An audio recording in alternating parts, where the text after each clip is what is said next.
Complete polity fast revision answer का notes है। संविधान। भारत में सर्वप्रथम मौखिक रूप से संविधान की मांग 1895 में बाल गंगाधर तिलक किए थे। 1934 में लिखित रूप से संविधान सभा का विचार मनेंद्र नाथ राय ने रखा, यानी एम.एन. रॉय रखे थे। जुलाई 1946 में कैबिनेट मिशन की संस्तुति पर भारतीय संविधान सभा का गठन किया गया। और संविधान सभा के कुल सदस्य कितना थे? 389 निर्धारित थे, जिसमें से 292 ब्रिटिश प्रांतों के प्रतिनिधि, 4 चीफ कमिश्नर और 93 देशी रियासत के प्रतिनिधि थे। प्रथम बैठक 9 दिसंबर 1946 को अस्थायी अध्यक्ष सच्चिदानंद सिन्हा के अध्यक्षता में हुई थी। 11 दिसंबर को राजेंद्र प्रसाद को अस्थायी अध्यक्ष चुना गया। 22 जुलाई 1947 को संविधान सभा में राष्ट्रीय ध्वज को अपनाया। और अंबेडकर की अध्यक्षता में 29 अगस्त 1947 को प्रारूप समिति की गठन की गई, जिसमें कुल सदस्यों की संख्या 7 थी। बी.एन. राय संविधान सभा के संवैधानिक सलाहकार थे। देश के विभाजन के पश्चात 31 अक्टूबर 1947 को संविधान सभा का पुनर्गठन किया गया। इसके पश्चात कुल सदस्यों की संख्या 299 निर्धारित हुई। वाचन 3 चरणों में 114 दिन चला था, बहस हुई थी। और महिला टोटल सदस्य 15 थी। और 26 नवंबर 1949 को संविधान को अंगीकार किया गया था। 26 जनवरी 1950 को पूर्ण रूप से लागू कर दिया गया था। 2015 को 26 नवंबर को संविधान दिवस के रूप में 2015 से मनाया जा रहा है। और संविधान बनाने में 2 वर्ष 11 महीने 18 दिन लगा था। मूल संविधान में 22 भाग 395 अनु थे और 8 अनुसूचियाँ थी। वर्तमान में अनुसूचियों की संख्या बढ़ करके 12 हो गए। प्रारूप समिति के अध्यक्ष अंबेडकर थे और 6 अन्य सदस्य, यानी कि 6 + 1 टोटल 7 सदस्य थे। कौन कौन थे? तो अलादी कृष्ण स्वामी Iyer, doctor KM. Munshi, Mohammad Sadatullah, Gopal Swami Iyengar, N. Madhav Rai, BL. मित्र की जगह माधव आए थे और डी.पी. खेतान की मृत्यु हो जाने की वजह से टी.टी. कृष्णामाचारी आया था। अब है संविधान सभा का प्रमुख समितियाँ। तो संघ और संघीय के जेल नेहरू होती हैं। संघ, संघीय और राज्य के जेल नेहरू, संचालन के और झंडा समिति के राजेंद्र प्रसाद, प्रारूप समिति के बी आर अम्बेडकर और प्रांतीय संविधान समिति के सरदार वल्लभ भाई पटेल तथा मौलिक अधिकार एवं अल्पसंख्यक परामर्श समिति के भी वल्लभ भाई पटेल। मौलिक अधिकार उप समिति जे.बी. कृपलानी, अल्पसंख्यक उप समिति तो एच.सी. मुखर्जी। संविधान के भाग, तो भाग 1 में संघ एवं राज्य क्षेत्र 1 से 4, 2 में नागरिकता आर्टिकल 5 से 11 और 3 में मौलिक अधिकार 12 से 35, 4 में है डीपीएसपी 36 से 51, 4 के क में मौलिक कर्तव्य है आर्टिकल 51 के ए में, और भाग 5 में है संघ आर्टिकल 52 से 151, 6 में है राज्य सरकार 152 से 237, 7 को निरस्त कर दिया गया है आर्टिकल 238 था। 8 में केंद्र शासित प्रदेश है आर्टिकल 239 से 42, 9 में पंचायत 243 से 243 ओ तक, 10 में है 9 के ए में नगर पालिका है जो 243 पी से जेड जी तक, और 9 के बी में सहकारी संस्थाएं हैं 243 जेड एच से जेड टी तक। 10 में अनुसूचित जाति और जनजाति हैं, जनजाति क्षेत्र है आर्टिकल 244 और 244 है। 11 में संघ राज्य के बीच संबंध है आर्टिकल 245 से 263, और 12 में बीच संपत्ति संविदा और वाद है आर्टिकल 264 से 300 के। 18 में वाणिज्य व्यापार है, 13 में वाणिज्य एवं व्यापार है और आर्टिकल 301 से 307। 14 में है संघ राज्य के बीच सेवाएं, 308 से 323। 14 के ए में अधिकरण है, 323 ए और 323 बी। आर्टिकल 15 में निर्वाचन है, 324 से 329 ए। और 16 में कुछ वर्गों के लिए विशेष उपबंध है, 333 से 342। 17 में है राजभाषा, 343 से 351। 18 में आपातकाल है, 3 तरह के, 352 से 360। और 9 में है प्राकीर्ण, 261 से 263। 19 में है प्राकीर्ण, 261 361 से 367। 20 में है संशोधन, 368। 21 में है अस्थायी संक्रमण कालीन और विशेष उपबंध, 369 से 392। 22 में है संक्षिप्त नाम प्रारंभ में हिंदी में प्राकृत पाठ और निरस्त, 393 से 395। वे 8 अनुसूचियाँ, तो मूल संविधान में 8 अनुसूची थी। इसके बाद में संशोधन द्वारा अनुसूचियाँ को जोड़ी गई है, जो कि वर्तमान में संख्या 12 हो गई है। तो 9वीं अनुसूची को प्रथम संविधान संशोधन 1951 में जोड़ा गया था। 10वीं को 52वां संविधान संशोधन 1985 में जोड़ी गई थी। 11वीं अनुसूची को 73वां संविधान संशोधन 1992 में जोड़ गई थी। और 12वीं अनुसूची को 74वां संविधान संशोधन 1992 में जोड़ी गई थी। प्रथम अनुसूची में है संघ एवं राज्य के संघ शासित क्षेत्र। द्वितीय में है विभिन्न पदाधिकारियों को वेतन, भत्ते और पेंशन। तीसरी में है पदाधिकारियों के शपथ या प्रतिज्ञा। चौथी में है विभिन्न राज्यों और संघ शासित क्षेत्रों को राज्यसभा में प्रतिनिधित्व का विवरण। 5 में है SC/ST क्षेत्र का प्रावधान। 6 में है असम, मेघालय, त्रिपुरा, मिजोरम के SC क्षेत्र अनुसूचित क्षेत्र। और 7वीं में है केंद्र राज्य के मध्य शक्तियों का बंटवारा। 8वीं में है संविधान की भाषाएं, 22 भाषा। और 9वीं में है भूमि सुधार। 10वीं में है दल बदल। 11वीं में है पंचायती राज। और 12वीं में है नगर पंचायत। अब है संविधान का स्रोत। तो भारतीय संविधान का सबसे बड़ा स्रोत भारत शासन अधिनियम 1935 है, यानी सबसे ज़्यादा अधिनियम 1935 से ली गई है।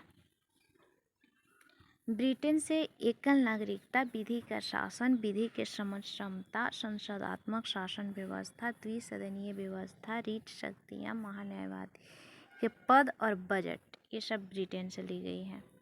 अमेरिका से मौलिक अधिकार, प्रस्तावना, विधि के समान संरक्षण, न्यायपालिका की स्वतंत्रता, न्यायिक पुनरावलोकन, राष्ट्रपति पर महाभियोग की प्रक्रिया, सुप्रीम कोर्ट एवं हाई कोर्ट के न्यायाधीशों के हटाने की प्रक्रिया।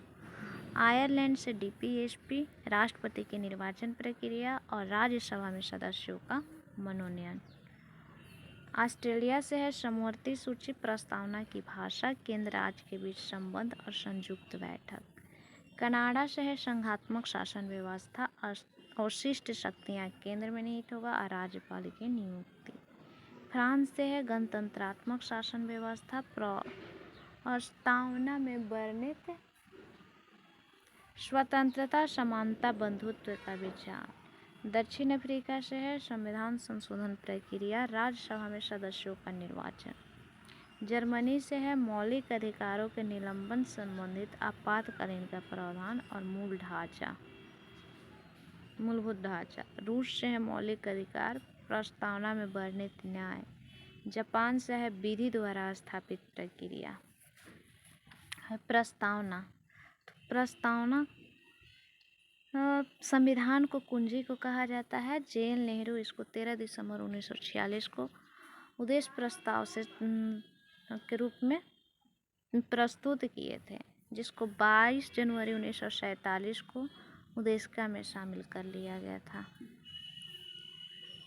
है क्या, तो हम भारत के लोग भारत के प्रभुत्व संपन्न समाजवादी पंथ निरपेक्ष लोकतंत्रात्मक गणराज्य बनाने के लिए तथा इसके समस्त नागरिकों को सामाजिक आर्थिक राजनीतिक न्याय और विचार अभिव्यक्ति विश्वास धर्म उपासना की स्वतंत्रता प्रतिष्ठा एवं अवसर की समता प्राप्त करने के लिए तथा उन सब में व्यक्ति की गरिमा राष्ट्र की एकता तथा अखंडता को सुनिश्चित करने वाली बंधुता बढ़ाने के लिए दृढ़ संकल्प होकर अपने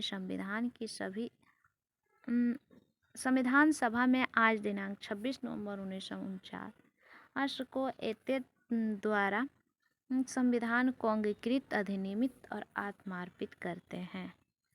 यह प्रस्तावना इसमें 42वां संशोधन 1976 द्वारा समाजवादी पंथ निरपेक्ष और अखंडता शब्द जोड़ा गया था। ठाकुर दास भार्गव प्रस्तावना को संविधान का आत्मा कहे हैं।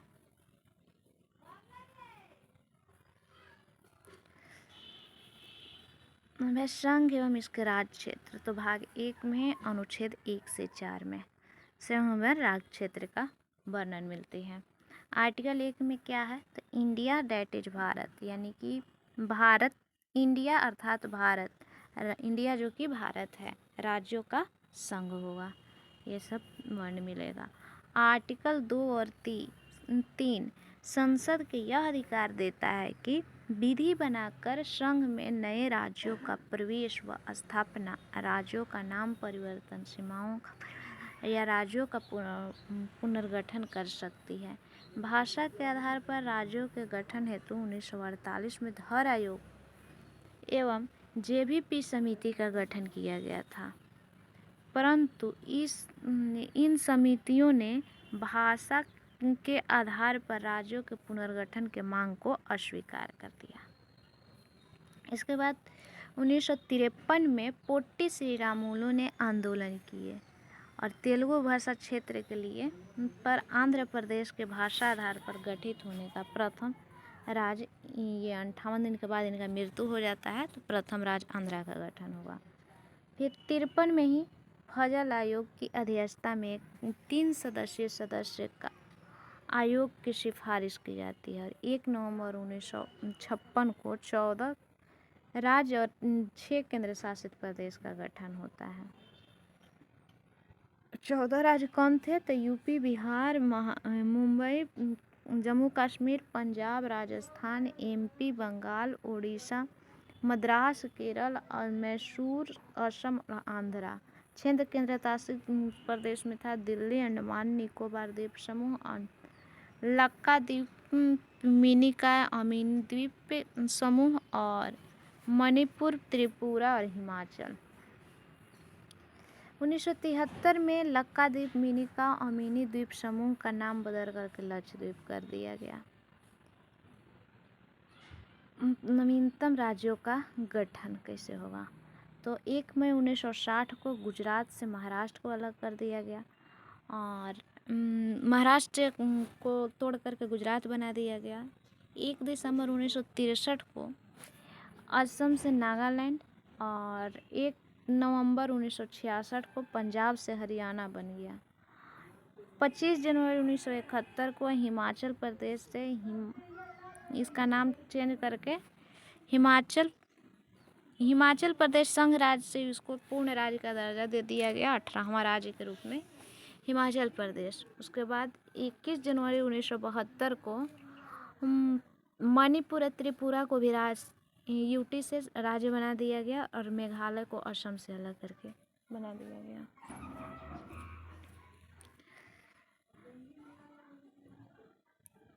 सोलह मई 1975 को सिक्किम को 22वां राज्य सह राज्य से इसको 22वां राज्य के रूप में दर्जा दे दी गई। फिर 20 फरवरी 1987 को मिजोरम को यूटी से मिजोरम को राज्य की दर्जा दी गई। इसके बाद से 20 फरवरी 1987 को ही अरुणाचल प्रदेश को भी यूटी से अरुणाचल प्रदेश के रूप में राज्य के रूप में दर्जा दी गई और 30 मई 1987 को गोवा को भी यूटी से राज्य बना दिया गया। 1 नवंबर को एमपी से अलग करके छत्तीसगढ़ बना दिया गया और 9 नवंबर को उत्तराखंड से यूपी को 15 नवंबर को बिहार से झारखंड को, और 2 जून 2014, 15 नवंबर 2000 को ये सब बनता है। 1 नवंबर, 9 नवंबर, 15 नवंबर 2000 को, और 2 जून 2014 को आंध्रा से तेलंगाना 29वां राज्य के रूप में बना। केंद्र शासित प्रदेश का गठन कैसे हुआ था? 1 नवंबर 1956 को दिल्ली बना था और लक्षद्वीप बना था, साथ ही अंडमान निकोबार द्वीप समूह।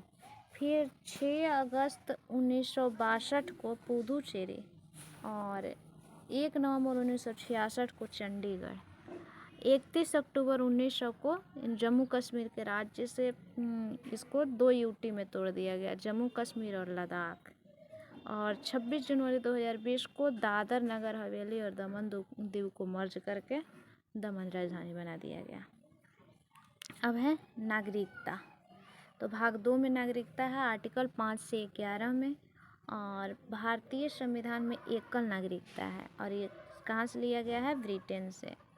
आर्टिकल 11 के तहत संसद को नागरिकता के संदर्भ में विधि बनाने का अधिकार प्रदान की जाती है, और संसद वर्ष 1955 में नागरिकता के संबंध में व्यापक कानून का निर्माण किया, जिसे भारतीय नागरिकता अधिनियम कहा गया।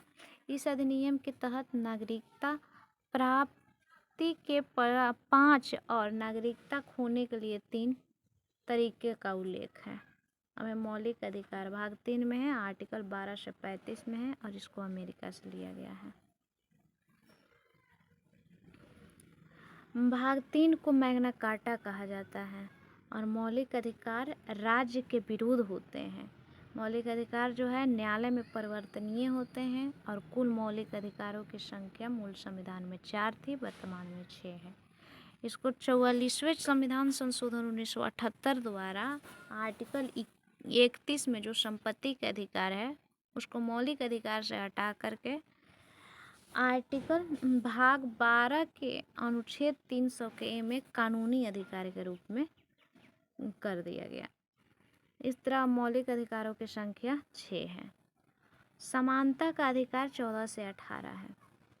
आर्टिकल 14 में क्या है? तो विधि के समक्ष समता या विधि के समान संरक्षण से वंचित नहीं किया जा सकता। 15 में है कि धर्म, जाति, नस्ल, रंग, लिंग और जन्म स्थान के आधार पर भेदभाव का निषेध करता है। 16 में है सरकारी नियोजन में समानता का प्रावधान। 17 में अस्पृश्यता का उन्मूलन। 18 में है उपाधियों का अंत। अब है स्वतंत्रता का अधिकार 19 से 22 में। 19 के अंतर्गत 6 प्रकार के व्यक्तिगत स्वतंत्रता का प्रावधान किया गया है, जिसमें मुख्य रूप से वाक एवं अभिव्यक्ति की स्वतंत्रता है। आर्टिकल 1 के ए में इसी के तहत प्रेस की स्वतंत्रता भी मिलता है।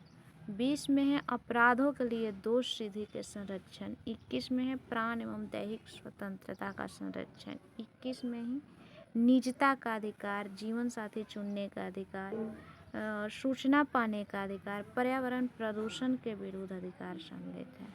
अनुच्छेद 20-21 के तहत मौलिक अधिकारों को किसी भी परिस्थिति में निलंबित नहीं किया जा सकता है। 21 के क में है 6 से 14 वर्ष के बच्चों के लिए निःशुल्क एवं अनिवार्य शिक्षा, प्राथमिक शिक्षा का अधिकार। इसको 86वें संविधान संशोधन 2002 में जोड़ा गया है। और आर्टिकल 22 में है कुछ दशाओं और निरोध में का संरक्षण। किसी व्यक्ति को गिरफ्तारी के 24 घंटे के भीतर मजिस्ट्रेट के समक्ष प्रस्तुत करना अनिवार्य होता है, लेकिन इसमें यात्रा का समय को छोड़ करके। अब है शोषण के विरुद्ध अधिकार 23-24 में। 23 में है मानव दुर्व्यवहार, बलात् श्रम और बंधुआ मजदूरी, बेगारी आदि पर प्रतिबंध। 24 में है 14 से कम वर्ष के आयु के बच्चों के लिए नियोजन का प्रतिबंध। अब है धार्मिक स्वतंत्रता का अधिकार, आर्टिकल 25 से 28। तो 25 में अंतःकरण की स्वतंत्रता, अपने धर्म को मानने, आचरण और उनका प्रचार करने की स्वतंत्रता है। 25 के 2 में है सिखों को कृपान धारण करने की स्वतंत्रता। अब है सांस्कृतिक एवं शिक्षा का अधिकार, आर्टिकल 29-30 में। तो यह केवल भारतीय अल्पसंख्यक को प्राप्त है। 29 अल्पसंख्यक वर्गों को लिपि, भाषा और संस्कृति का संरक्षण है 29 में। और 30 में है अल्पसंख्यक वर्ग को अल्पसंख्यक संस्थान की स्थापना एवं संचालन करने का अधिकार। संवैधानिक उपचारों का अधिकार आर्टिकल 32 में। ये आर्टिकल 32 के तहत सर्वोच्च न्यायालय मौलिक अधिकारों को न्यायिक संरक्षण प्रदान करता है। अंबेडकर आर्टिकल 32 को ही हृदय एवं आत्मा बोले थे। और आर्टिकल 226 के तहत मौलिक अधिकार के संरक्षण के लिए उच्च न्यायालय यानी हाई कोर्ट जा सकते हैं। मौलिक अधिकारों के न्यायिक संरक्षण में जारी किए गए विशेष आदेश को रीट या प्रदेश कहा जाता है। ये 5 प्रकार के होते हैं: बंदी, प्रत्यक्षीकरण, परमादेश, प्रतिषेध, उत्प्रेषण और अधिकार परीक्षा। अब है नीति निदेशक तत्व DPSP भाग 4 में आर्टिकल 36 से 51 में, और इसको आयरलैंड से लिया गया है। DPSP का उद्देश्य है कल्याणकारी राज्य की स्थापना करना, और ये राज्यों के विरुद्ध नहीं होता है अपितु इनके कर्तव्य होते हैं। और आर्टिकल 37 में क्या है, तो यह प्रावधान किया गया है कि DPSP न्यायालय में परिवर्तनीय नहीं है। 39 है कि सभी राज्य सभी नागरिकों को जीविका के पर्याप्त साधन उपलब्ध कराने और स्त्री एवं पुरुष के समान कार्य के लिए समान वेतन। इसी का उपखंड में है 39 के डी में है समान कार्य के लिए समान वेतन। अब नेक्स्ट है 39A, तो ये है सामान्य न्याय एवं निःशुल्क कानूनी सहायता। इसको 42वें संविधान संशोधन 1976 में जोड़ा गया। आर्टिकल 40 में है पंचायती राज का गठन। 41 में है कुछ दशाओं में काम, शिक्षा और लोक सहायता पाने का अधिकार को प्राप्त करने वाले उचित प्रतिबंध। 42 में है काम की न्याय संगत और मनोचित दशाओं तथा महिला प्रसूति सहायता का प्रबंधन करना। 43 में है राज्य श्रमिकों के न्यूनतम मजदूरी और कुटीर उद्योगों के समर्थन का प्रयास करेगा। 44 में है संपूर्ण राज्य क्षेत्र में समान नागरिक संहिता को लागू करने का प्रयास। 45 में है 6 वर्ष से कम आयु के बच्चों को देखभाल और उनकी शिक्षा का प्रबंधन। 46 में है अनुसूचित जातियों और जनजातियों एवं अन्य दुर्बल वर्ग के शिक्षा एवं आर्थिक हितों में वृद्धि का प्रयास करेगा राज्य। 47 में है कि राज्य पोषाहार स्तर, जीवन स्तर और लोक स्वास्थ्य को बनाए रखने के लिए उचित प्रबंध करेगा। 48 में राज्य क्या करेगा, तो वैज्ञानिक दृष्टिकोण और कृषि एवं पशुपालन को बढ़ावा देगा और दुधारू जानवरों को बलि पर प्रतिबंध का प्रयास करेगा। 48 के ए में राज्य पर्यावरण संरक्षण और संवर्धन का तथा वन्य जीवों की रक्षा का प्रयास करेगा। इसको 42वां संविधान संशोधन 1976 में जोड़ा गया। 48 के क के। 49 में है राज्य राष्ट्रीय महत्व के स्मारकों, स्थानों और वस्तुओं के संरक्षण का प्रयास करेगा। 50 में है कि राज्य लोक सेवाओं न्यायपालिका को कार्यपालिका से पृथक्करण का प्रयास करेगा। 51 में है राज्य अंतर्राष्ट्रीय शांति और सुरक्षा को किस अभिवृद्धि का प्रयास करेगा। अब है मौलिक कर्तव्य। मौलिक कर्तव्य भाग 4 के ए में है और आर्टिकल 51 के ए में है, और इसको ना रूस से लिया गया है। स्वर्ण सिंह समिति की अनुशंसा पर PM प्रधानमंत्री इंदिरा गांधी के शासनकाल में 42वां संविधान संशोधन 1976 में मौलिक कर्तव्य को सम्मिलित किया गया था। प्रारंभ में 10 मौलिक कर्तव्य थे, लेकिन वर्तमान में ये 11 हो गए हैं। 11वां जो मौलिक कर्तव्य है, इसको 26वां संविधान संशोधन 2002 में जोड़ा गया था। अब है संघ की कार्यपालिका यानी कि राष्ट्रपति। तो राष्ट्रपति जो होता है देश का प्रथम नागरिक होता है। आर्टिकल 52 में उनका पद है। 53 में संघ की कार्यपालिका शक्ति का प्रमुख राष्ट्रपति होंगे। राष्ट्रपति का निर्वाचन अप्रत्यक्ष निर्वाचन प्रणाली के तहत निर्वाचक मंडल द्वारा किया जाता है, आर्टिकल 54 के तहत। और राष्ट्रपति के निर्वाचन मंडल में लोकसभा, राज्यसभा के निर्वाचित सदस्य और सभी राज्य विधानसभा के निर्वाचित सदस्य, एक दिल्ली और पुदुचेरी के भी विधानसभा के निर्वाचित सदस्य सम्मिलित होते हैं। राष्ट्रपति के चुनाव को लोकसभा का सदस्य चुनने जाने के योग्य अनिवार्य होना चाहिए। अब है राष्ट्रपति के आर्टिकल। तो मुख्य न्यायाधीश के समक्ष ये शपथ लेंगे आर्टिकल 52 के तहत, और इस्तीफा उपराष्ट्रपति को देंगे। कार्यकाल 5 वर्ष का होगा और न्यूनतम आयु जो है 35 वर्ष होना चाहिए। वेतन इनका 5 लाख पर मंथ होता है। राष्ट्रपति को पद से हटाने की प्रक्रिया महाभियोग द्वारा अमेरिका के संविधान से लिया गया है और यह आर्टिकल 61 में है। 14 दिन पूर्व इनको लिखित सूचना देना अनिवार्य होगा महाभियोग लाने से पहले। आर्टिकल 62 में उल्लेख है कि किसी कारणवश अगर राष्ट्रपति 6 माह से अधिक तक रिक्त नहीं रह सकता है, यानी कि कोई भी कारण हो लेकिन 6 वर्ष से अधिक तक रिक्त नहीं होगा, 6 मंथ के अलग ही भरना होगा। आर्टिकल 71 में है राष्ट्रपति उपराष्ट्रपति चुनाव संबंधी विवाद होगा तो सर्वोच्च न्यायालय में इसका ये जाएगा। अब है राष्ट्रपति के कार्य एवं शक्तियाँ। तो संघ की कार्यपालिका समस्त शक्तियाँ राष्ट्रपति में निहित होगा। राष्ट्रपति संघ सरकार के महत्वपूर्ण अधिकारियों की नियुक्ति करता है, जैसे कि प्रधानमंत्री, संघीय मंत्री परिषद के सभी मंत्री, सुप्रीम कोर्ट और हाई कोर्ट के न्यायाधीश, राज्यपाल, केंद्र शासित प्रदेश के प्रतिनिधि, तीनों सेनाओं के प्रमुख, दिल्ली के मुख्यमंत्री सहित महान्यायवादी, नियंत्रक, लेखा परीक्षक, सबकी नियुक्ति राष्ट्रपति करेगा। राष्ट्रपति तीनों सेनाओं का प्रमुख होता है। आर्टिकल 72 में इसको क्षमादान की भी शक्ति प्रदान की गई है। 80 में 12 सदस्यों का मनोनयन का अधिकार है कला, विज्ञान, साहित्य और समाज सेवा के क्षेत्र में। और 85 में राष्ट्रपति को संसद सत्र के आहूत करने, सत्रावसान करने और लोकसभा का विघटन करने का अधिकार है। 108 के तहत दोनों सदनों का संयुक्त अधिवेशन बुलाने का भी अधिकार है, लेकिन अध्यक्षता करेंगे लोकसभा अध्यक्ष यानी कि स्पीकर। आर्टिकल 111 में वीटो शक्ति भी प्रदान है। यहाँ 3 तरह के वीटो प्राप्त है, अत्यंतिक वीटो, निलंबकारी वीटो और जेबी वीटो। 23 में है राष्ट्रपति संसद सत्र न चलने की स्थिति में अध्यादेश जारी कर सकता है।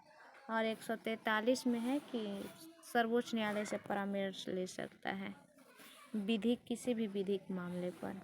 आर्टिकल 280 में है कि राष्ट्रपति प्रत्येक 5वें वर्ष में वित्त आयोग का गठन करेगा। आपातकाल की स्थिति में भी राष्ट्रपति को विशेष शक्तियाँ प्रदान की गई हैं। क्या क्या है? तो आर्टिकल 352 के तहत युद्ध, बाह्य आक्रमण या सशस्त्र विद्रोह के आधार पर राष्ट्रीय आपात की घोषणा कर सकते हैं। और 356 के तहत संवैधानिक तंत्र अगर किसी राज्य में विफल हो जाता है तो वहाँ राष्ट्रपति शासन की घोषणा कर सकते हैं। इसके बाद 360 में भी आर्थिक स्थिति अगर देश का खराब हो जाता है तो वित्तीय आपात की घोषणा का अधिकार उनके पास है। अब है उपराष्ट्रपति। आर्टिकल 63 के तहत भारत का एक उपराष्ट्रपति होगा। उपराष्ट्रपति का निर्वाचन अप्रत्यक्ष निर्वाचन प्रणाली के तहत एक निर्वाचक मंडल द्वारा होता है, जिसमें दोनों सदनों के सभी सदस्य होते हैं, यानी कि निर्वाचित और मनोनीत दोनों। उपराष्ट्रपति के उम्मीदवार की राज्यसभा का सदस्य चुने जाने की योग्यता अनिवार्य है। उपराष्ट्रपति का उल्लेख आर्टिकल 63 में है। ये पद लिया गया है अमेरिका से। शपथ लेते हैं राष्ट्रपति के समक्ष, इस्तीफा भी राष्ट्रपति को ही देंगे और कार्यकाल 5 वर्ष होता है शपथ ग्रहण करने से, और न्यूनतम एज 35 वर्ष होना चाहिए। उपराष्ट्रपति उसके पद के कार्यकाल से पूर्व महाभियोग द्वारा भी हटाया जा सकता है। और उपराष्ट्रपति के पद से हटाने संबंधी महाभियोग प्रस्ताव को सर्वप्रथम राज्यसभा में पेश किया जाता है। अब उपराष्ट्रपति के शक्ति की बात कर लिया जाए, कार्य एवं शक्ति का, तो ये राज्यसभा का पदेन सभापति होते हैं, राज्यसभा की कार्यवाही को सुचारू ढंग से चलवाते हैं। और राष्ट्रपति के पद अगर रिक्त हो जाता है तो उपराष्ट्रपति कार्यवाहक राष्ट्रपति के रूप में कार्य करेंगे। अब है संघीय मंत्री परिषद और प्रधानमंत्री। तो आर्टिकल 74 के तहत राष्ट्रपति को विचार विमर्श और सहायता देने के लिए एक संघीय मंत्री परिषद होती है, जिसके मुखिया कौन हो गए? प्रधानमंत्री। संघीय मंत्री परिषद के सभी मंत्री सदस्य संसद के सदस्य होते हैं और सभी मंत्रियों की नियुक्ति राष्ट्रपति प्रधानमंत्री की सलाह पर करेंगे। सभी मंत्री राष्ट्रपति के ही प्रसाद पर्यंत कार्य करेंगे और सभी मंत्री सामूहिक रूप से लोकसभा के प्रति उत्तरदायी होंगे। संघीय मंत्री परिषद में 3 स्तर के मंत्री होते हैं, कैबिनेट मंत्री, राज्य मंत्री और स्वतंत्र प्रभार वाले। संघीय मंत्री परिषद में कुल मंत्रियों की संख्या प्रधानमंत्री समेत लोकसभा में 15% से अधिक नहीं होना चाहिए। और राज्य की बात करेगा तो यही 15% है और न्यूनतम 12 से कम नहीं होना चाहिए। आर्टिकल 75 में है, राष्ट्रपति प्रधानमंत्री की नियुक्ति करता है और अन्य मंत्रियों की नियुक्ति राष्ट्रपति प्रधानमंत्री की सलाह से करते हैं। तो प्रधानमंत्री के नज़र में नियुक्ति इनका राष्ट्रपति करेंगे, शपथ ये राष्ट्रपति के समक्ष लेंगे, इस्तीफा भी राष्ट्रपति को देंगे। कार्यकाल 5 वर्ष का होगा, न्यूनतम एज 25 वर्ष होना चाहिए प्रधानमंत्री बनने के लिए। और प्रधानमंत्री कार्य एवं शक्तियाँ, तो संघीय कार्यपालिका का वास्तविक प्रमुख प्रधानमंत्री होता है, नीति आयोग के अध्यक्ष भी होते हैं और राष्ट्रीय विकास परिषद के अध्यक्ष होते हैं। आर्टिकल 85 के तहत राष्ट्रपति प्रधानमंत्री की सलाह पर लोकसभा को भंग या विघटित कर सकते हैं। अब है महान्यायवादी, तो आर्टिकल 76 में संघीय मंत्रिपरिषद के सलाह पर राष्ट्रपति महान्यायवादी की नियुक्ति करता है। देश का सर्वोच्च कानूनी सलाहकार महान्यायवादी होना चाहिए और किसी भी न्यायालय में सुनवाई का अधिकार इसको प्राप्त होता है। संसद का सदस्य होता है, परंतु संसद के किसी भी सदन में कार्यवाही में भाग ले सकता है। देखिए, संसद का सदस्य नहीं होता है परंतु संसद के किसी कार्यवाही में भाग ले सकता है, दोनों सदनों को संबोधन भी कर सकता है, लेकिन वोट नहीं दे सकता है, मत देने का अधिकार नहीं है। पद की योग्यता सर्वोच्च न्यायालय के न्यायाधीशों के समान होता है।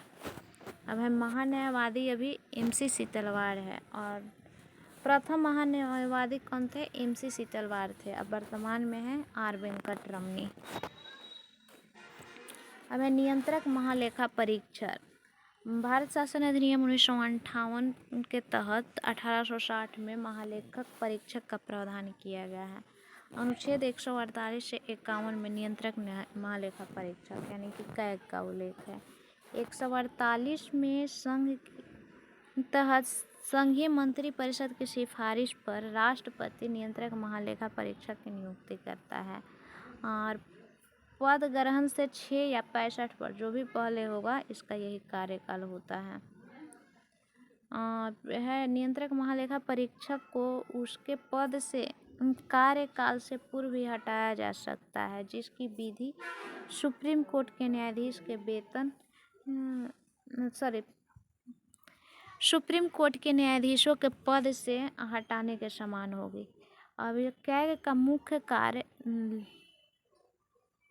लोक धन के व्यय को निगरानी करना होता है। कैग अपना रिपोर्ट की जांच लोक लेखा समिति करते। कैग के रिपोर्ट की जांच कौन करेगा? तो लोक लेखा समिति करेगी, जिसके कारण नियंत्रक महालेखा परीक्षक को लोक लेखा का समिति का मित्र, दार्शनिक और मार्गदर्शक भी कहा जाता है। 1976 में लेखा महानियंत्रक यानी कि CGA का नामक एक नया पद का निर्माण किया गया था, जिसका नियुक्ति भी राष्ट्रपति ही करते हैं। प्रथम नियंत्रक महालेखा परीक्षक नरहरि राव थे। वर्तमान में कौन है? तो गिरीश चंद्र मुर्मू है। अब है संघ की विधायिका, तो 79 आर्टिकल के तहत संघ की विधायिका के रूप में कानून बनाने का कार्य संसद करती है। संसद के 3 अंग हैं, राष्ट्रपति जो कि अध्यक्ष होते हैं, राज्यसभा उच्च सदन और लोकसभा निम्न सदन। राज्यसभा तो राज्यसभा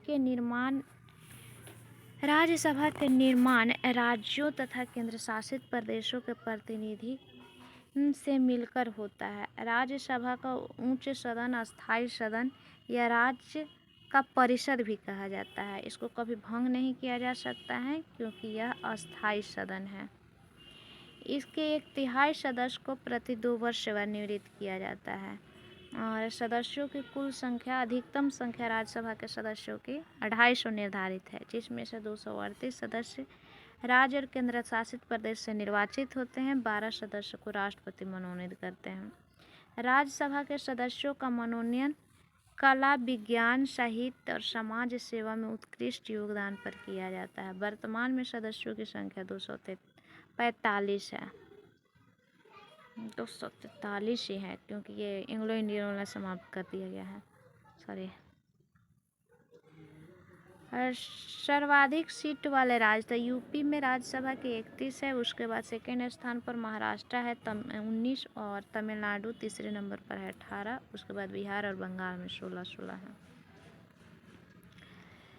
राज्यसभा में प्रत्येक सदस्य के प्रतिनिधियों का निर्वाचन उस राज्य के विधानसभा के सदस्यों द्वारा किया जाता है। सदस्यों का कार्यकाल 6 वर्ष का होता है और न्यूनतम एज 30 वर्ष होना चाहिए।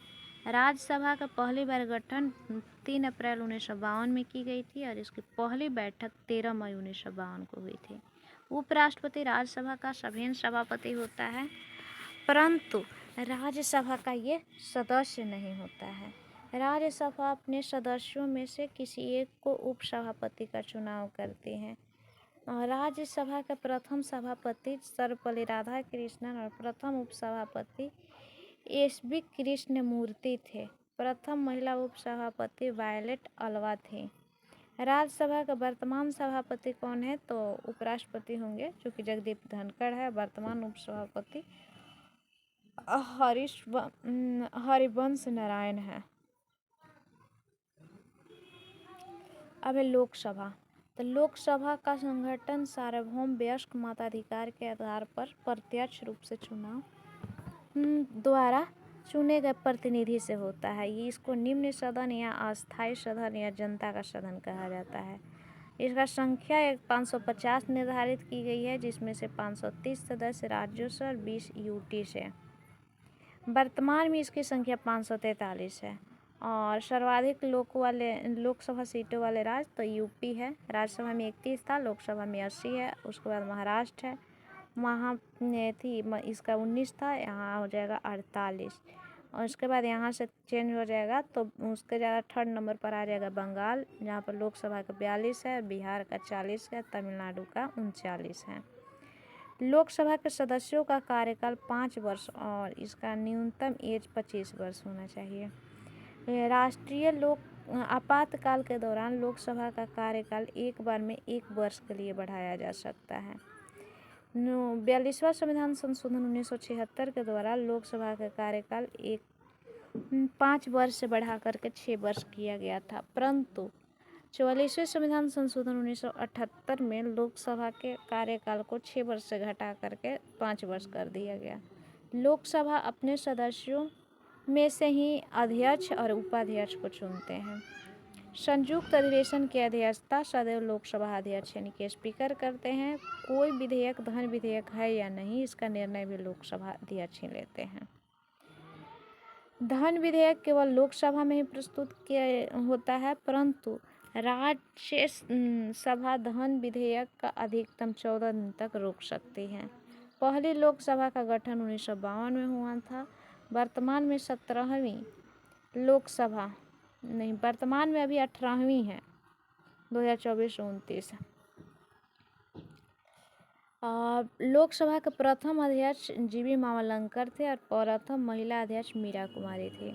इसके अतिरिक्त सुमित्रा महाजन भी लोकसभा के अध्यक्ष रह चुकी थी। लोकसभा के प्रथम उपाध्यक्ष अनंत शयनम अयंगर थे और वर्तमान अध्यक्ष ओम बिरला हैं।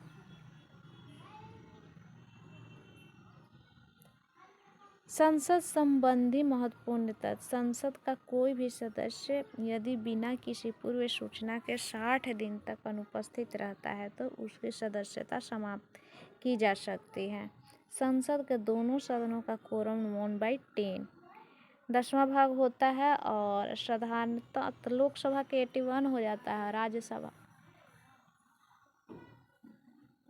क्या कोरम होता है 55 हो जाएगा लोकसभा के लिए और राज्यसभा के लिए हो जाएगा 25।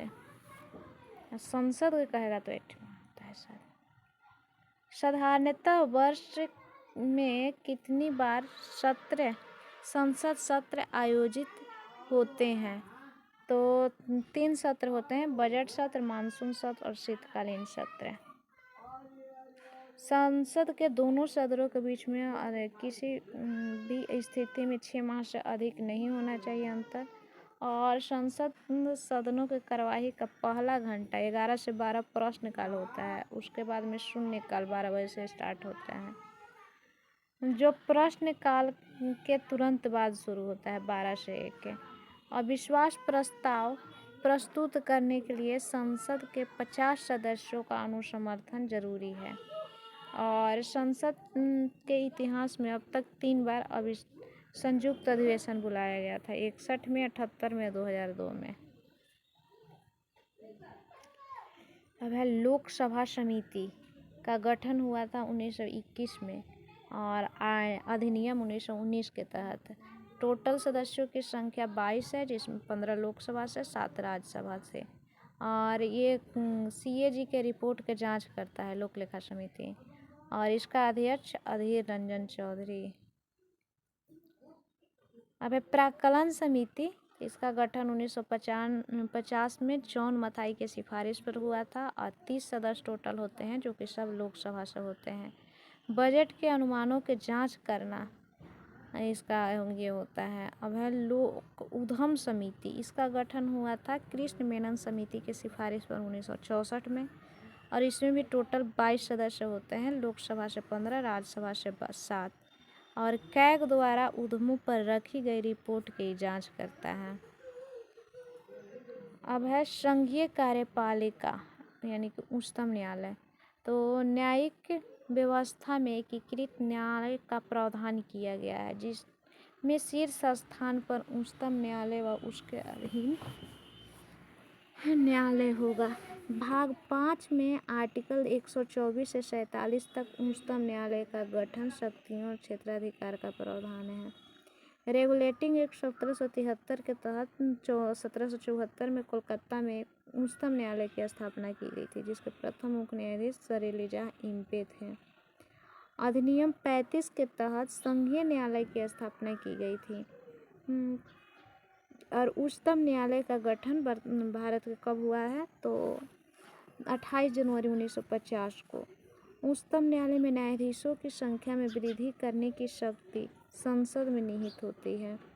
वर्तमान में 34 टोटल सदस्य हैं, मुख्य न्यायाधीश सहित।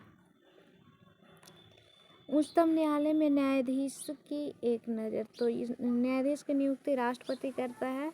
पदच्युत ये संसद को असमर्थता के आधार पर कर सकता है। शपथ भी राष्ट्रपति दिलवाएंगे, इस्तीफा भी राष्ट्रपति को देंगे। कार्यकाल निर्धारित नहीं होता है, लेकिन अधिकतम 65 वर्ष तक रह सकते हैं। वेतन इनका मुख्य न्यायाधीश का 2,80,000 है और अन्य न्यायाधीश का 2.5 लाख है। अब है उच्चतम न्यायालय के न्यायाधीश बनने के लिए किसी व्यक्ति को भारत का नागरिक होना चाहिए और उच्च न्यायालय में कम से कम 5 वर्ष का न्यायाधीश के रूप में वो कार्य कर लिया हो, या फिर उच्च न्यायालय या विभिन्न न्यायालयों में 10 वर्ष तक वकील रहा हो, या राष्ट्रपति की नज़र में विधिवेत्ता हो। प्रथम मुख्य न्यायाधीश बने थे हीरालाल जे कान्या। प्रथम मुख्य न्यायाधीश धनंजय यशवंत चूड़ यानी कि DY चंद्रचूड़ बने थे। वर्तमान में तभी संजीव खन्ना बन गए। अब है राज्यपाल। राज्य के कार्यपालिका के अंतर्गत राज्यपाल आएंगे, तो राज्यपाल राज्य का प्रथम नागरिक और संवैधानिक प्रमुख होंगे। आर्टिकल 153 के तहत राज्यपाल का प्रावधान किया गया है। राज्यपाल 2 या 2 से अधिक राज्यों का भी राज्यपाल नियुक्त किया जा सकते हैं। ये प्रसाद पर्यंत राष्ट्रपति के प्रसाद पर्यंत कार्य करते हैं और इनका पद का उल्लेख पद लिया गया है कनाडा से और जिसका उल्लेख है आर्टिकल 153 में। नियुक्ति राष्ट्रपति द्वारा और केंद्रीय मंत्रिपरिषद के सिफारिश पर, और ये पदच्युत भी राष्ट्रपति द्वारा ही किए जाएंगे। शपथ हाई कोर्ट के मुख्य न्यायाधीश के समक्ष लेते हैं और इस्तीफा जो है राष्ट्रपति को देंगे। कार्यकाल समानतः 5 वर्ष का, न्यूनतम एज इनका 35 वर्ष हो जाना चाहिए। वेतन इनका 3.5 लाख है। अब है राज्यपाल की कार्य एवं शक्तियाँ। राज्यपाल राज्य की कार्यपालिका और विधायिका का प्रमुख होता है। राज्यपाल राज्य सरकार के महत्वपूर्ण न्यायाधिकारियों की नियुक्ति करता है, जैसे मुख्यमंत्री, राज्य मंत्रिपरिषद के सभी मंत्री, महाधिवक्ता, राज्य के से संबंधित संस्थाओं के अध्यक्ष एवं सदस्यों की नियुक्ति। राज्यपाल राज्य विश्वविद्यालय के कुलाधिपति होता है। आर्टिकल 161 के तहत राज्यपाल न्यायालय द्वारा दी गई सजा को कम अथवा पूर्णतः माफ भी कर सकता है, यानी कि क्षमादान की शक्ति 161 में है। 171 में राज्यपाल विधान परिषद के कुल सदस्य संख्या का 1/6 सदस्यों को मनोनीत कर सकता है, जो कला, विज्ञान, साहित्य, समाज सेवा एवं सहकारिता के क्षेत्र में उत्कृष्ट योगदान रखता हो। आर्टिकल 174 के तहत मुख्यमंत्री की सिफारिश पर विधानसभा को भंग या विघटित कर सकते हैं। आर्टिकल 200 के तहत राज्य विधानमंडल द्वारा पारित विधेयक पर वीटो शक्ति का यूज करके राष्ट्रपति के पास संरक्षित भी कर सकते हैं। और आर्टिकल 213 के तहत अध्यादेश की शक्ति है। आर्टिकल 356 के तहत राष्ट्रपति को आपातकाल करने के लिए सिफारिश भी कर सकते हैं। अब है राज्य की मंत्रिपरिषद एवं मुख्यमंत्री। आर्टिकल 163 में राज्यपाल को विचार विमर्श और सहायता देने के लिए राज्य मंत्रिपरिषद का गठन किया जाएगा, जिसका मुखिया कौन होंगे? मुख्यमंत्री। राज्य मंत्रिपरिषद के सभी मंत्री विधानमंडल के सदस्य होते हैं। सभी मंत्री राज्यपाल के प्रसाद पर्यंत काम करेंगे और सभी मंत्री सामूहिक रूप से विधानसभा के प्रति उत्तरदायी होंगे। आर्टिकल 164 में है कि राज्यपाल मुख्यमंत्री की नियुक्ति करता है और अन्य मंत्रियों की नियुक्ति मुख्यमंत्री के सलाह से करेंगे। न्यूनतम एज 25 वर्ष होना चाहिए और समांतर कार्यकाल 5 वर्ष का होता है। मुख्यमंत्री राज्य के कार्यपालिका का वास्तविक प्रमुख होता है। महाधिवक्ता है आर्टिकल 165 में। राज्य के लिए महाधिवक्ता का प्रावधान किया गया है, प्रत्येक राज्य के लिए। तो ये महाधिवक्ता की नियुक्ति राज्य मंत्रिपरिषद की सलाह पर राज्यपाल करता है और ये राज्यपाल के प्रसाद पर्यंत ही पद धारण करते हैं। महाधिवक्ता राज्य का प्रथम सर्वोच्च कानूनी सलाहकार होता है और देश के किसी भी न्यायालय में सुनवाई का अधिकार इसको होता है। महाधिवक्ता राज्य विधानमंडल के किसी भी सदन का सदस्य नहीं होता है, परंतु सदनों में कार्यवाही में भाग ले सकता है और सदनों को संबोधित कर सकता है। महाधिवक्ता सदन में मत का प्रयोग नहीं कर सकता है। महाधिवक्ता सदन पद की योग्यता उच्च न्यायालय के न्यायाधीशों के समान होते हैं। अब है राज्य की विधायिका।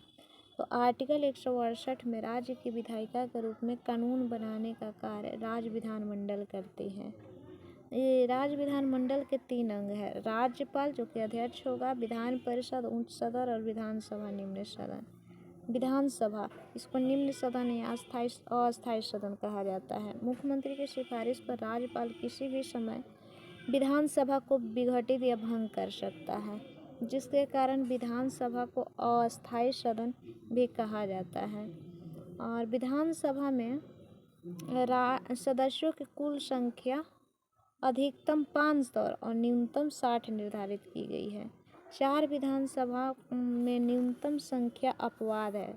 कौन कौन में? तो गोवा में और मिजोरम में दोनों जगह 40-40 है। सिक्किम में 32 है और पुदुचेरी में 30 है। चारों अपवाद में है। सर्वाधिक विधानसभा सीटों वाले राज्य हैं यूपी 403 है, बंगाल 294 है और महाराष्ट्र 288, उसके बाद बिहार है 243। केंद्र शासित प्रदेश में तो जम्मू कश्मीर में 114 है, दिल्ली में 70 है, पुडुचेरी में 30 है में ही विधानसभाओं का गठन का प्रावधान किया गया है, यही तीनों जगह। आर्टिकल 332 के तहत विधानसभा में जनसंख्या के आधार पर अनुसूचित जाति और जनजातियों के सीटों का आरक्षण किया गया है। कार्यकाल 5 वर्ष, न्यूनतम आयु 25 वर्ष होता है। विधान परिषद को उच्च सदन या अस्थायी सदन कहा जाता है। विधान परिषद एकमात्र ऐसा सदन है जिसको भंग नहीं किया जा सकता है, परंतु समाप्त किया जा सकता है। वर्तमान में केवल 6 राज्य यूपी, बिहार, महाराष्ट्र, कर्नाटक, आंध्र, तेलंगाना में विधान परिषद है। किसी राज्य की विधान परिषद में कुल सदस्यों की संख्या उस राज्य के विधानसभा में कुल सदस्यों की संख्या से 1/3 से अधिक नहीं हो सकती है। विधान परिषद के न्यूनतम सदस्यों की संख्या 40 हो सकती है। सर्वाधिक विधान परिषद वाले सीटों की संख्या तो यूपी में 100 है, महाराष्ट्र में 78 है, बिहार में 75, कर्नाटक में 75 है, आंध्रा में 50 और तेलंगाना में 40 है।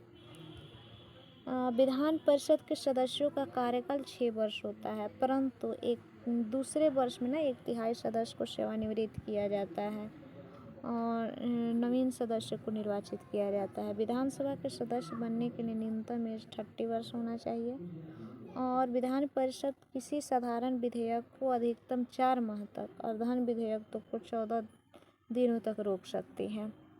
विधान परिषद अपने सदस्यों में से एक को सभापति, एक को उपसभापति का चुनाव करते हैं। अब है राज्य की न्यायपालिका। राज्य न्यायपालिका में एक उच्च सदन एवं उसके नीचे अधीनस्थ न्यायालय होते हैं। अधीनस्थ न्यायालय 233 से 37 तक है। उच्च न्यायालय के अधीन उनके निर्देशानुसार जिला और निम्न स्तरों पर कार्य करते हैं। अब है उच्च न्यायालय। तो राज्य के न्यायिक प्रशासन में उच्च न्यायालय अनुच्छेद 214 से 232 की स्थिति में शीर्ष होती हैं। सर्वप्रथम उच्च न्यायालय की स्थापना 1862 में कोलकाता में हुई थी और इसी वर्ष बम्बई और मद्रास में भी उच्च न्यायालय की स्थापना की गई थी। चौथे उच्च न्यायालय की स्थापना इलाहाबाद में 1866 में आर्टिकल 214 के तहत राज्य के लिए एक उच्च न्यायालय की व्यवस्था की गई थी। 7वें संविधान संशोधन 1956 के तहत यह प्रावधान किया गया कि एक उच्च न्यायालय 2 या 2 से अधिक राज्यों एवं संघ शासित प्रदेशों के लिए साझा उच्च न्यायालय बना सकता है।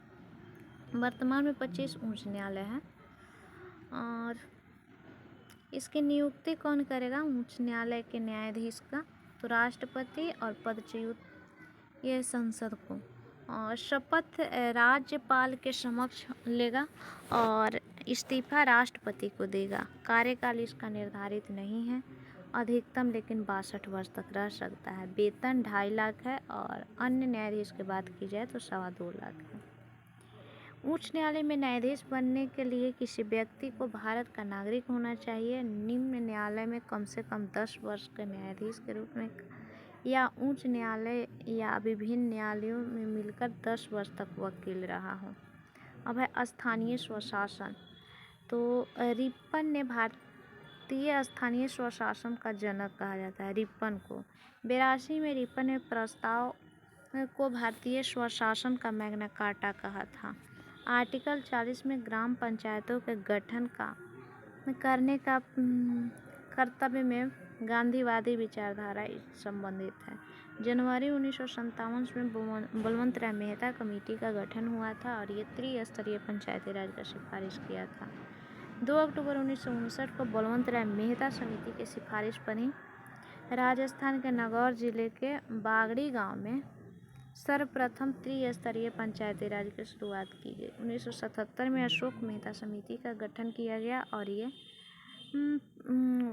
इसका उद्देश्य था पंचायती राज में उत्पन्न कमियों को दूर करना तथा द्विस्तरीय पंचायती राज की सिफारिश किया। 1966 में राजीव गांधी के शासनकाल में है लक्ष्मीकांत सिंघवी समिति का गठन हुआ। उसके बाद 73वां संविधान संशोधन 1992 में भाग 9 और आर्टिकल 243 और 243 ओ तक ग्रामीण पंचायत व्यवस्था स्थापित की गई। भाग 9 में कुल अनुच्छेदों की संख्या 16 है। इसके साथ ग्राम स्तर पर पंचायतों के कार्य शक्ति कर्तव्य का उल्लेख संविधान के 11वीं अनुसूची में किया गया है। इस अनुसूची में 29 विषय हैं। भारत के एकमात्र राज्य आंध्र प्रदेश जहां अल्पसंख्यकों को पंचायतों में आरक्षण दिया गया है। महिला के लिए 1/3 सीटों का आरक्षण प्रदान किया गया है। एमपी,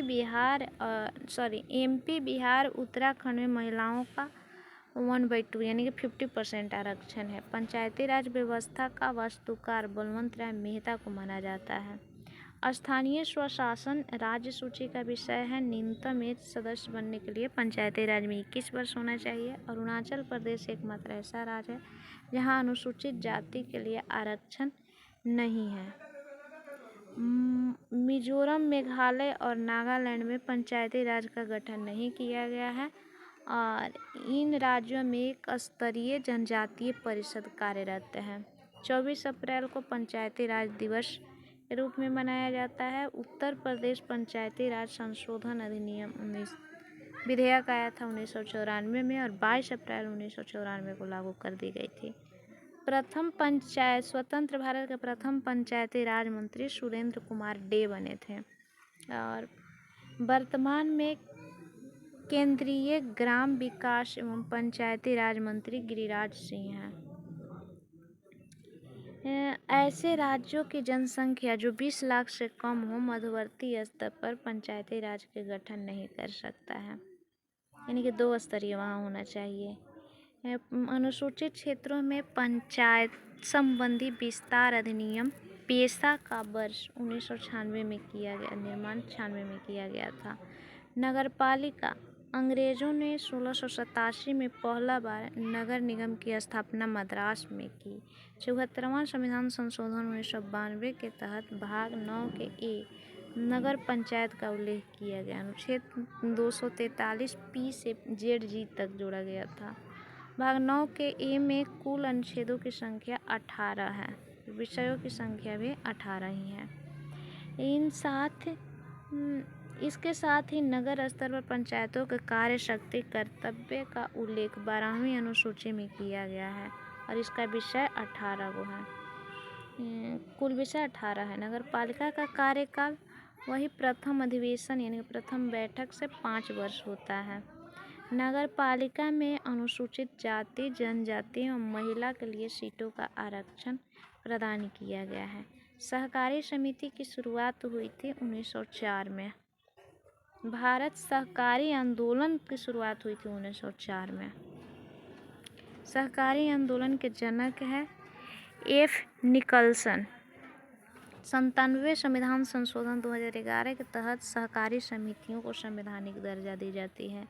अब इसको भाग 9 के बी में जोड़ा जाता है और आर्टिकल 243 जेड एच से लेकर के 243 जेड टी तक और अधिकतम संख्या सहकारी समिति के निदेशकों की अधिकतम संख्या 21 हो सकती है, जिसमें एक स्थान पर अनुसूचित जाति, अनुसूचित जनजाति के लिए तथा 2 स्थान पर महिला के लिए आरक्षित होते हैं।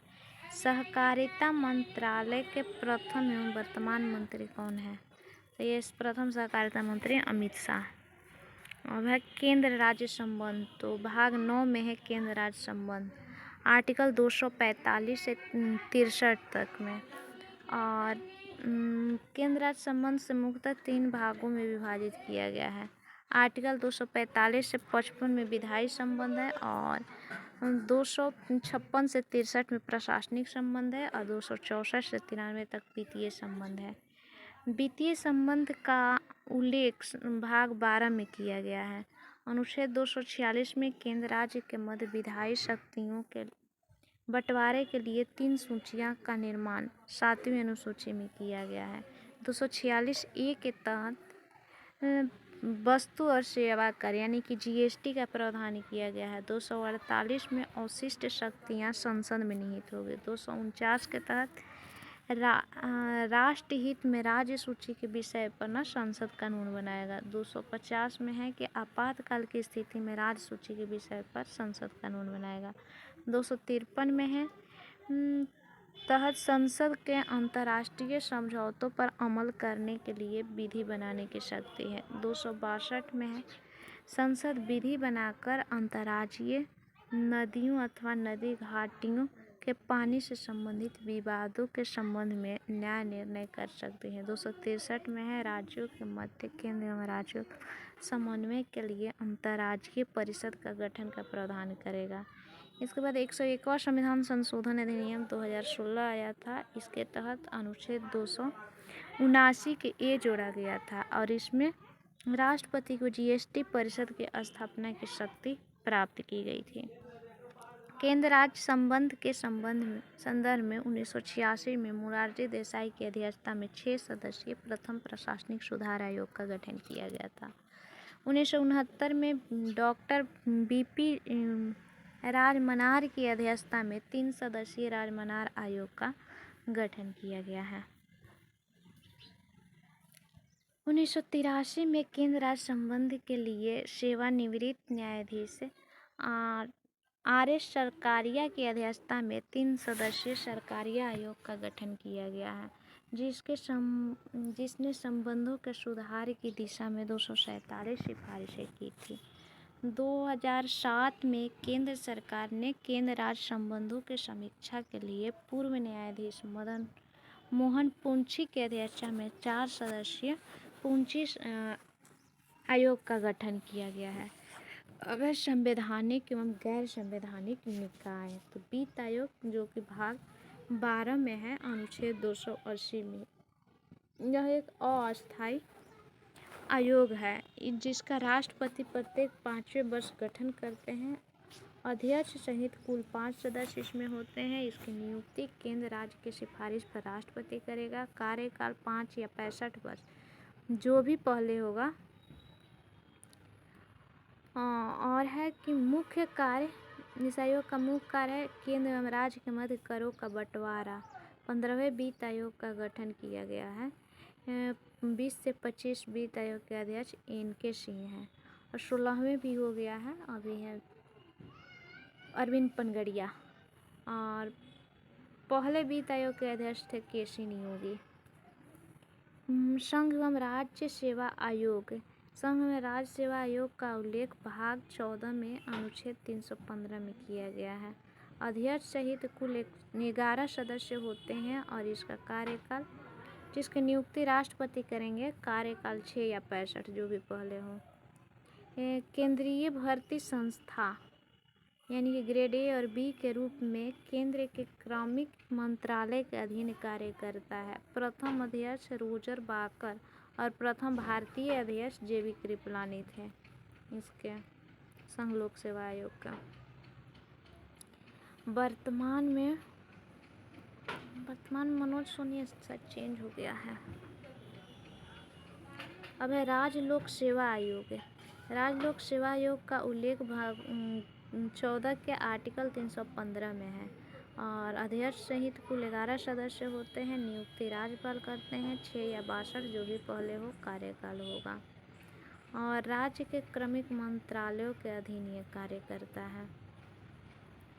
इसके बाद में है निर्वाचन आयोग। केंद्रीय निर्वाचन आयोग का उल्लेख भाग 15 में अनुच्छेद 324 में किया गया है। मुख्य निर्वाचन आयुक्त और 2 अन्य निर्वाचन आयुक्त होते हैं जिनकी नियुक्ति राष्ट्रपति करेंगे। कार्यकाल 6 या 65 जो भी पहले होगा और निर्वाचन आयोग एक सदस्यीय निकाय था परंतु 1989 में इसको 2 अन्य सदस्य आयुक्तों का प्रावधान करके निकाय को बहुसदस्यीय किया गया। निर्वाचन आयोग वर्तमान अध्यक्ष राजीव कुमार है। और राष्ट्रीय अनुसूचित जाति आयोग, तो ये 89वां संविधान संशोधन 2003 के तहत संविधान के भाग 16 के अनुच्छेद 338 के तहत अनुसूचित जाति आयोग को संवैधानिक दर्जा दिया गया। और इस एक अध्यक्ष, एक उपाध्यक्ष और 3 अन्य सदस्य। और इसका नियुक्ति राष्ट्रपति करेंगे। कार्यकाल 3 वर्ष का होगा। मुख्य कार्य इनका होता है अनुसूचित जाति की सुरक्षा एवं विकास करना। वर्तमान अध्यक्ष किशोर मकवान, पता ना वर्तमान सब देख लीजिएगा, बुक पहले का हमको याद ना है। 89वें संविधान संशोधन 2003 के तहत संविधान के भाग 6 के अनुच्छेद 338 के ए में अनुसूचित जाति आयोग को संवैधानिक दर्जा प्रदान किया गया। इस आयोग के अध्यक्ष, एक अध्यक्ष, एक उपाध्यक्ष, 3 अन्य सदस्य होते हैं। इसकी नियुक्ति राष्ट्रपति करता है। कार्यकाल 3 वर्ष का होता है। मुख्य कार्य अनुसूचित जाति की सुरक्षा एवं विकास करना है। इस आयोग के वर्तमान अध्यक्ष छोड़ देते हैं। अब है पिछड़ा वर्ग आयोग, तो ये 102वें संविधान संशोधन अधिनियम 2018 के तहत भाग 6 के अनुच्छेद 338 के बी में पिछड़ा वर्ग आयोग को संवैधानिक दर्जा प्रदान किया गया था। इसमें भी एक अध्यक्ष और 3 अन्य सदस्य तथा एक सचिव होता है, जिसकी नियुक्ति राष्ट्रपति करेंगे और कार्यकाल 3 वर्ष होता है। और आयोग का मुख्य कार्य होगा कि अन्य पिछड़ा वर्ग की सुरक्षा एवं विकास करना। वर्तमान अध्यक्ष तो लगता है कि हंसराम गंगाराम वही अभी भी है उसका।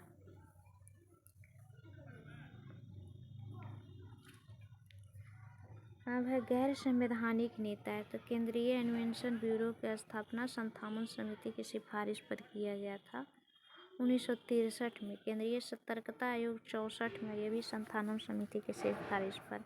महिला आयोग 92 में आया और इसका कार्यकाल 3 या 65 जो भी पहले हो। कुल सदस्यों की संख्या 6 होगा। सतर्कता आयोग में कुल सदस्यों की संख्या 3 और कार्यकाल 4 या 65 वर्ष होगा। मानवाधिकार आयोग आता है, ये तो महिला और मानवाधिकार आयोग दोनों के सदस्यों की संख्या 6 है, लेकिन उसमें है कार्यकाल 3 से 65। महिला वाला में 3 या 65 है, इसमें है 3 या 70 मानवाधिकार में। अल्पसंख्यक आयोग भी 93 में आता है, 7 सदस्यीय है और इसका कार्यकाल 3 वर्ष का होता है। केंद्रीय सूचना आयोग 5 में और राष्ट्रीय बाल अधिकार संरक्षण आयोग 7 में, 7 सदस्यीय हैं और 3 या 65 वर्ष। अध्यक्ष का अगर अन्य सदस्य की बात की जाए तो 3 या 60 हो जाएगा। नीति आयोग 15 में आया है, उसका अध्यक्ष है नरेंद्र मोदी, प्रधानमंत्री होता है। अब राज्यसभा है, तो भाग 12 के अंतर्गत अनुच्छेद 243 से 51 में राजभाषा संबंधी प्रावधानों का उल्लेख है। 243 में है हिंदी राजभाषा होगा और लिपि इसका देवनागरी। 344 में है राष्ट्रपति राजभाषा के संबंध में आयोग का गठन कर सकता है और एक अध्यक्ष और संविधान की 8वीं अनुसूची में शामिल विभिन्न भाषाओं को प्रतिनिधि शामिल होते हैं। 1955 में जेबी खेरे की अध्यक्षता में प्रथम भाषा आयोग का गठन किया गया था। संविधान भाषा के संबंध में संयुक्त संसदीय समिति का गठन का प्रावधान। इस समिति में कुल 30 सदस्य होते हैं। 20 सदस्य लोकसभा और 10 सदस्य राज्यसभा से होते हैं। 1963 में संसद राजभाषा अधिनियम पारित किया। भारतीय संविधान के किसी भी भाषा को 8वीं अनुसूची में शामिल किया जाता है। 8वीं अनुसूची में 22 भाषा वर्णित है, जो कि मूल संविधान में 14 थे। तो 21वें संविधान संशोधन 1967 में सिंधी को शामिल किया गया। 71वें संविधान संशोधन 1992 में मणिपुरी, नेपाली और कोंकणी को शामिल किया गया। उसके बाद है 92वां संविधान संशोधन 2003 में बोडो, डोगरी, संथाली और मैथिली को शामिल किया गया। 14 सितंबर 1949 को हिंदी संवैधानिक रूप से राज्य भाषा घोषित हुआ और 14 सितंबर को हिंदी दिवस मनाया जाता है। आर्टिकल 348 में उच्चतम न्यायालय और उच्च न्यायालय में प्रयोग की जाने वाली भाषा का उल्लेख है। 350 के एक में है कि प्राथमिक स्तर पर मातृभाषा का शिक्षण दी जाएगी। प्राथमिक अब है 351 में हिंदी भाषा के विकास के लिए निर्देश हैं। अब है आपातकाल, तो भाग 18 में आपात है, आर्टिकल 352 से 60 है। 3 तरह के आपात हैं। राष्ट्रीय आपात, राज्य आपात और वित्तीय आपात। आपात संबंधी सभी शक्तियाँ राष्ट्रपति में निहित होता है। 352 के तहत राष्ट्रपति युद्ध, बाह्य आक्रमण या सशस्त्र विद्रोह की स्थिति में मंत्रिमंडल की सिफारिश पर राष्ट्रीय आपात की घोषणा कर सकता है। 352 के आर्टिकल 352 में आंतरिक अशांति के शब्द का प्रयोग किया गया था। इसको 44वां संविधान संशोधन 1978 में आंतरिक अशांति हटा करके सशस्त्र विद्रोह कर दिया गया है। अब तक 3 बार 1962 में भारत चाइना युद्ध, 1971 में भारत पाक युद्ध और 1975 में आंतरिक अशांति के दौरान आर्टिकल 352 का यूज करके आपात का लागू किया गया था। राष्ट्रीय आपात को एक बार में अधिकतम 6 माह तक लगाया जा सकता है और 6 माह करके अनिश्चित समय तक बढ़ाया जा सकता है। आर्टिकल 359 के तहत 21 आर्टिकल को छोड़कर अन्य सभी मौलिक अधिकार को निलंबित कर दिया जाता है। आर्टिकल 356 में है, किसी राज्य में अगर राज्य का संवैधानिक तंत्र विफल हो जाता है तो राज्यपाल की सिफारिश पर राष्ट्रपति राष्ट्रीय आपात की घोषणा करता है। ये एक बार में अधिकतम 6 माह तक लगाया जा सकता है और विशेष स्थिति में इसको 3 वर्ष के लिए किया जा सकता है। सर्वाधिक बार राष्ट्रपति शासन उत्तर प्रदेश में 10 बार और मणिपुर में 10 बार, बिहार में 8 बार। सर्वाधिक बार राष्ट्रपति शासन इंदिरा गांधी 49 बार राष्ट्रपति शासन लगा है इंदिरा गांधी के काल में। छत्तीसगढ़ और तेलंगाना ऐसे राज्य हैं जहां अब तक राष्ट्रपति शासन नहीं लागू हुआ है।